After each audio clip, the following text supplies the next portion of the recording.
இப்போ நாம பராசர் லேக்குக்கு போயிட்டு இருக்கோம். மண்டியிலேருந்து இது ஒரு 2 பாதை இருக்கு, அது இது ஒரு பாதை.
ஃபாரஸ்ட் ரோடு செம அருமையா இருக்கு.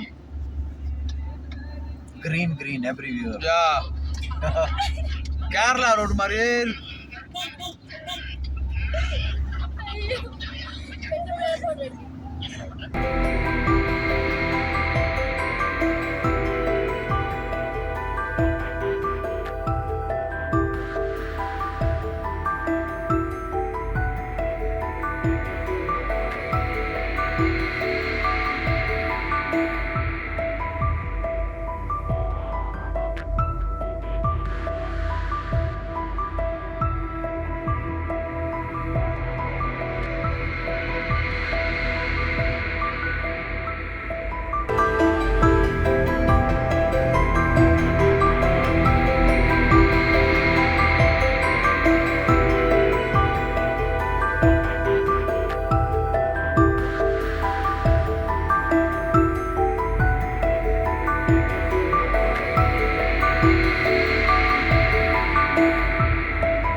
இப்போ நாம் இமயமலையில் இருக்கக்கூடிய இன்னொரு புனித ஸ்தலத்துக்கு வந்திருக்கோம்.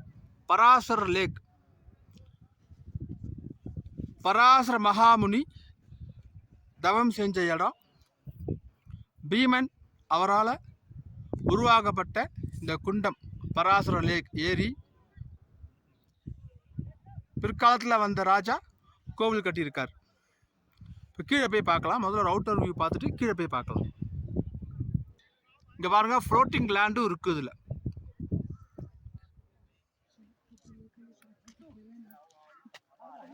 பராசர லேக்கு, பராசர மகாமுனி தவம் செஞ்ச கோவிலுக்கு நம்ம இப்போ இறங்கிட்டு இருக்கோம்.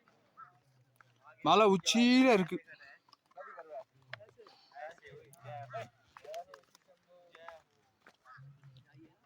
பார்த்து தான் இறங்கணும், பேசிக்கிட்டே இறங்கக்கூடாது. குழந்தைங்களாம் வந்தால் கைப்பிடிச்சிட்டு இறங்குறது சேஃப். 3-4 இடத்துல பாதை இருக்குது. ஒரு சில இடத்துல செங்குத்தாக இருக்குது, ஒரு சில இடத்துல வந்து ஈஸியாக இருக்குது. பார்த்து அழிச்சிட்டு வாங்க. குழந்தைங்களாம் வந்து அழிச்சிட்டு வாங்க, பார்த்து அழிச்சிட்டு வாங்க. வீடியோ அலௌடுன்னு சொன்னதுனால வீடியோ எடுக்கிறேன். அலௌடு இல்லைன்னு சொன்னால் நிறுத்திடுவேன் நான்.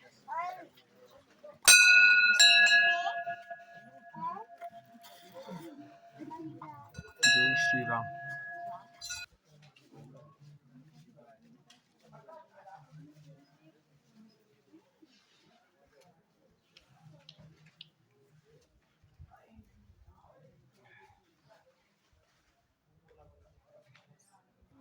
व्यासं वसिष्ठनप्तारं शक्ते पौत्रमकल्मषं पराशरात्मजं वन्दे सुखदातं तपोनिधिम्.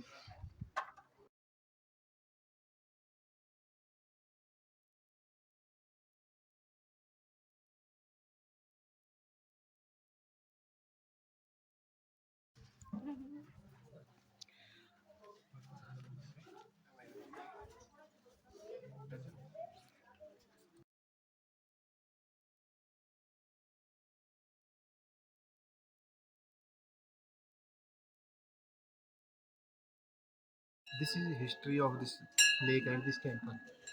They mentioned here in this board. Okay. You can read here.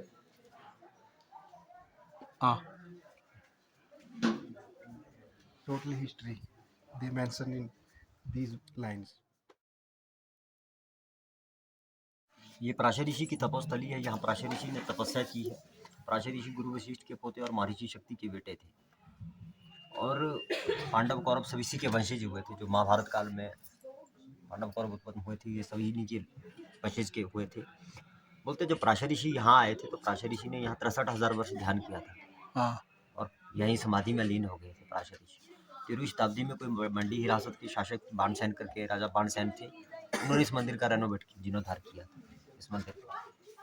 तो तब से आज तक ये मंदिर वैसे का वैसा है।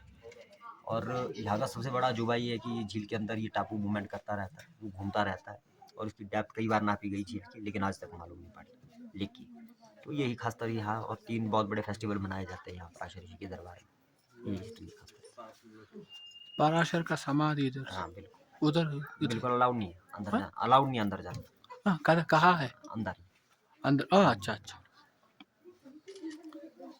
இவர் சொன்ன எனக்கு புரிஞ்சது வந்து பராசருடைய ஜீவ சமாதி இங்கே இருக்கு அப்படின்னு சொல்லியிருக்காரு. ஜீவ சமாதி. ஜெய் பராசரா. व्यासं वसिष्ठनप्तारं शक्ते पौत्रमकल्मषं पराशरात्मजं वन्दे सुखदातं तपोनिधिम्. ஓம் நமஸ்காரம், சந்திரசேகர் பேசுகிறேன். இப்போ நம்ம வந்து ஒரு புனிதமான ஸ்தலத்துக்கு வந்திருக்கோம். பராசர ரிஷி தவம் செய்த புண்ணிய ஸ்தலம். பல யுகங்களுக்கு முன்னாடி இங்கே வந்து பராசர ரிஷி தவம் செஞ்சுட்டு இருந்திருக்கார். சதாசர்களும் தபம் செஞ்சு இருந்திருக்கார்.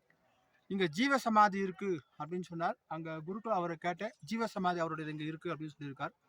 அதன் பிறகு மகாபாரத காலத்தில் மகாபாரத யுத்தம், குருஷேத்திர யுத்தம்லாம் முடிஞ்சதுக்கு அப்புறமா இந்த பக்கமாக வந்துட்டு இருக்கும்போது இவர் வந்து இங்கே தங்கணும் அப்படின்னு ஆசைப்பட்டிருக்கார். பீமனோடய வந்து இவர் வந்து இங்கே தங்கணும்னு ஆசைப்பட்டிருக்கார்.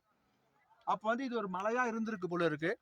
அவங்க தங்கி இருக்கணும் அப்படின்னு சொன்னாக்கா ஜலம்லாம் வேணும் அப்படின்றதுக்கோசரம் பீமன் தன்னுடைய எல்பு வலை ஒரு மலையை அப்படியே அமுக்கியிருக்காரு. அப்படியே மலை உள்ள போய் எடுத்து பள்ளமா எடுத்து அதுக்கப்புறம் உருவான ஏரி தான் இது. பிற்கால மழை பெஞ்சு ஏரியானது ரொம்ப புனிதமான ஸ்தலம். இது ரொம்ப புனிதமான ஸ்தலம். அப்படியே எல்லாத்தையும் சுற்றி எடுப்பாங்க.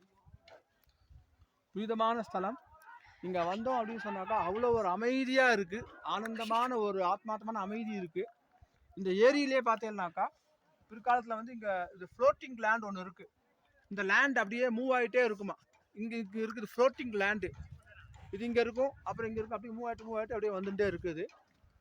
கோவில் வந்து பார்த்தீங்கன்னாக்கா ஒரு 500-600 வருஷத்துக்கு முன்னாடி இங்கே இருந்த மண்டியில் இருந்த ராஜா அவர் வந்து கோவில் கட்டியிருக்கார். முதல்ல பராசர முனிவர் தவம் செய்திருக்கார், ஜீவ சமாதியாக இருக்கார். பிற்காலத்தில் பீமன் மகாபாரத காலத்துக்கு அப்புறமா வந்திருக்கார். அதன் பிறகு கோவில் கட்டப்பட்டிருக்கு. ரொம்ப புனிதமான ஸ்தலமா இருக்கு. ரொம்ப ஆத்மார்த்தமான ஒரு அமைதி நிலவருது. சுத்தி இமயமலை தான். அதுக்கு உச்சியில இருக்கும், நடுவில் ஒரு இமயமலை மாதிரி இருக்கும். நம்ம இதுல என்ன ஒரு அதிசயம் அப்படின்னாக்கா, ரோடு மட்டும் பார்த்தீங்கன்னாக்கா கொஞ்சம் ரொம்ப நெருடலா இருக்கும். ரொம்ப ஷார்ட்டா இருக்கும் ரோடு. ஃபர்ஸ்ட் டைம் வரவால அந்த ரிஸ்க் எடுத்து வர்ற மாதிரி தான் இருக்கும். ரொம்ப ஷார்ட்டா இருக்கு. ஒரு வண்டி வந்து இன்னொரு வண்டி வரத்துக்கு இல்லை. அரசாங்கமும் கொஞ்சம் ரோடு வசதி நல்லா பண்ணா, இங்க இருக்கிற நல்லா ஓட்டுறா. பட் நம்ம புதுசா வரவா இப்ப இறங்குறது எப்படின்ற அளவுக்கு யோசனையா இருக்கு.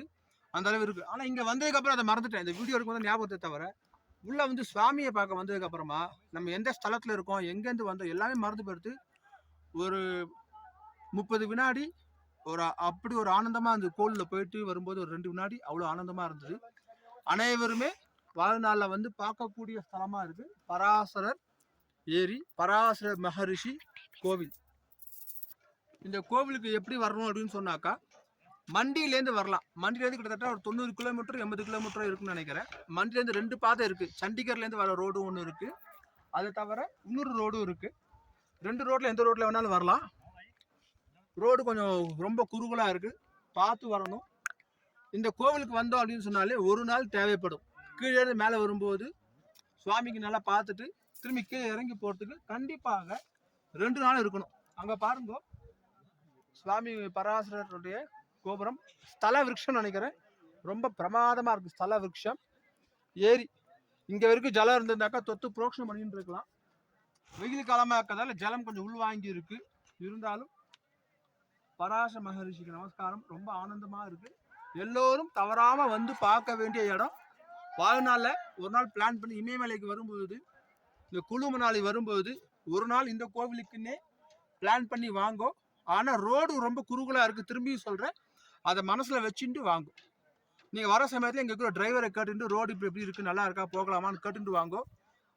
மற்ற ஹைவேஸ்லாம் நல்லா இருக்கு, அட்டல் டனல் அந்த மாதிரி ரொம்ப நல்லா இருக்கு. இங்க மட்டும் ரோடு குறுகலா இருக்கு, பார்த்து வாங்க. அனைவரும் ஜென்மால ஒரு வாட்டி வர வேண்டிய இடம்.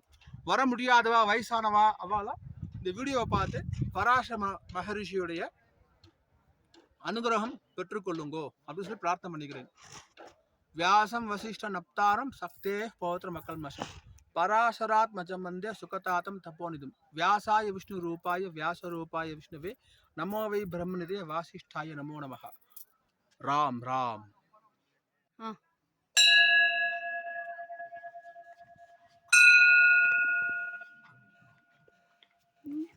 Yes, 68,000 years, many years ago, is the father of Rishi Vyasa.